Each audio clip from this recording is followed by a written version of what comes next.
Burkinabés de l'intérieur et de l'extérieur, chers compatriotes, au seuil de l'année 2019, je vous adresse mes vœux de santé et de prospérité dans la paix et la cohésion sociale. L'année 2018 qui s'achève a été entre autres marquée au plan national par la répétition des attaques terroristes sur notre territoire et la multiplication des revendications syndicales dans un contexte de reprise de la croissance économique que nous devons amplifier. J'exprime la reconnaissance de la Nation à tous les éléments de nos forces de défense et de sécurité tombés sur le champ d'honneur, ainsi qu'à toutes les victimes du terrorisme, et ma solidarité avec leurs familles, ainsi que mes vœux de prompt rétablissement aux blessés. Il me plaît de saisir l'occasion que m'offre ce message à la Nation pour saluer l'engagement et la détermination de nos forces de défense et de sécurité dans l'exécution quotidienne de leur mission. J'apprécie également la mobilisation des forces vives de la Nation à travers nos régions qui leur ont spontanément manifesté leur solidarité et leur soutien. La lâche attaque qui a eu lieu à Tunis ce 27 décembre, comme toutes les autres attaques terroristes, nous interpelle sur l'impérieuse nécessité d'accélérer les réformes au sein des forces de défense et de sécurité. Car tout doit être mis en œuvre pour que le retour à la sécurité soit une réalité pour notre peuple. C'est pourquoi j'ai décidé, après délibération en Conseil des ministres ce matin et conformément à l'article 58 de la Constitution, d'instaurer l'état d'urgence à compter du 1er janvier 2019 dans les régions de l'Est, du Sahel et dans les provinces de la Kossi, du Sourou, du Koulpelgo, du Kénédougou et du Loroum. Au regard de la prolifération des groupes armés terroristes dans ces zones et de leur mode opératoire, les mesures envisagées dans le cadre de l'état d'urgence permettront à nos forces de les combattre avec plus d'efficacité et de résultats. Au titre du budget 2019, l'augmentation des crédits alloués à la défense et à la sécurité participe également de notre volonté d'améliorer leur capacité opérationnelle. Peuple du Burkina Faso, l'année qui s'achève a connu une effervescence sur le front social, essentiellement autour des préoccupations de la vie chère et des questions des rémunérations. La mise en œuvre concertée des conclusions de la Conférence nationale sur le système de rémunération des agents publics que nous avons tant souhaité doit nous permettre d'assurer la maîtrise de la masse salariale et l'équité dans le traitement des agents publics pour une meilleure prise en compte des aspirations fondamentales des populations. Ces exigences de politique budgétaire sont incontournables si nous voulons créer les bases d'un Burkina Faso de progrès.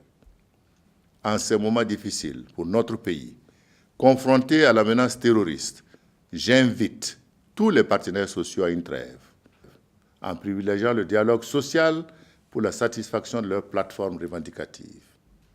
J'engage le Haut Conseil pour le dialogue social et le gouvernement à prendre les dispositions pour entamer avec diligence des discussions avec les partenaires sociaux à l'effet d'apporter des réponses aux préoccupations des travailleurs dans les limites des possibilités de nos ressources financières, de nos engagements et de la situation difficile que traverse notre pays. C'est au regard de ces réalités et dans ce contexte où nous devons tous faire des efforts que j'ai donné les instructions au Premier ministre de prendre toutes les dispositions pour renforcer et élargir à toutes les personnalités et à la haute administration publique les mesures destinées à réduire le train de vie de l'État. En dépit des difficultés rencontrées ces dernières années, la situation économique du pays s'améliore sensiblement grâce aux efforts des régies de recettes, aux investissements structurants et au dynamisme du secteur privé. La bonne tenue des finances publiques est à poursuivre pour nous permettre de continuer à faire des bons qualitatifs. Cette même nécessité de préserver les intérêts de nos concitoyens nous oblige à apporter des réponses aux questions de justice et de lutte contre la corruption. Les dossiers judiciaires du putsch de septembre 2015, de Norbert Zongo et de Thomas Sankara ont connu des évolutions notables. J'appelle les acteurs judiciaires sur ces dossiers à répondre à la quête de vérité et de justice de nos populations. De même, Il est de la responsabilité du gouvernement de renforcer la lutte contre la corruption, la fraude et le blanchiment des capitaux.